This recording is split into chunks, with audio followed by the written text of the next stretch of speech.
Hello everyone, welcome you all. In this video, we are going to learn about elegy.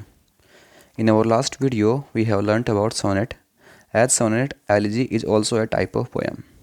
So today, we are going to discuss about elegy. First of all, we have to see the definition.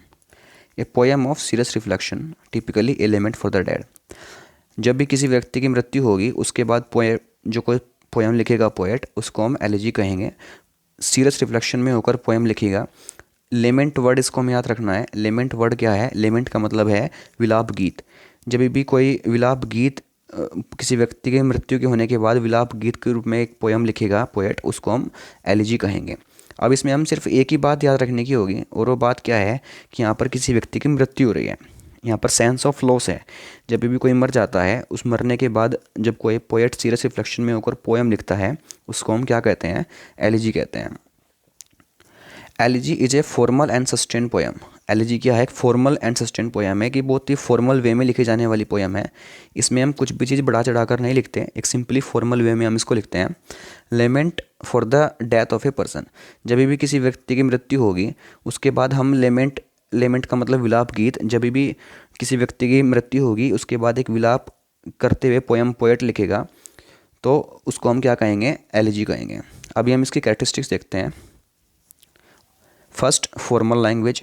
इसकी language कैसी होती है? Formal, बहुत ही formal तरीके से लिखी जाती है। Second, death moron. जब भी किसी व्यक्ति की मृत्यु होगी, डेथ होने के बाद फॉर्मल वे में लिखी जाने वाली पोएम एलिजी कहलाती है। Emotions and thoughts. इसमें पोएट अपने इमोशंस एंड थॉट्स व्यक्त करता है। Explore questions about nature. Nature से क्वेश्चंस एक्सप्लोर करता है कि ऐसा क्यों हुआ, इस तरह से हम क्वेश्चंस डेवलप करते हैं। And the last is not follow any specific form और राइम। जैसे कि हमारा सोनेट में एक स्पेसिफिक राइम होती थी, ए बी सी डी, ऐसी इसमें कोई राइम नहीं होती। इसमें सिर्फ और सिर्फ क्या होती है? एक फॉर्मल वे में हम इसको लिखते हैं। तो ये हमारा छोटा सा टॉपिक था। उम्मीद करता हूँ आपको समझ में आया होगा। इसके अभी क्वेश्चंस देखते हैं। इसका फर्स्ट क्वेश्चन है, an elegy is a poem written, option A to celebrate an occasion, option B in the praise of God, option C to give expression to our love for someone, option D in the memory of someone who has died। तो हमारा क्या option correct होगा इसमें? Option D, in the memory of someone who has died। हमारा next question, an elegy usually gives expression to a, option A feeling of joy, option B sense of loss, option C feeling of victory and option D sense of defeat. तो हमने क्या पढ़ा था अभी? Feeling और sense of loss जहाँ पर भी होगा, जहाँ पर भी किसी की डेथ होगी, उसको हम कहीं के अंदर कंसिडर करेंगे एलिजी के अंदर। तो ऑप्शन बी हमारा करेक्ट होता है। अब हमारा next question, the elegy is a mourning और lamentation poem. It is a formal and sustain poem. It is judged by its theme और subject matter, not by its metre और stanza form. And option D all of the above. देखिए इसमें option A भी सही है, lamentation poem भी है हमारी, फॉर्मल भी तरीके से भी लिखी जाती है।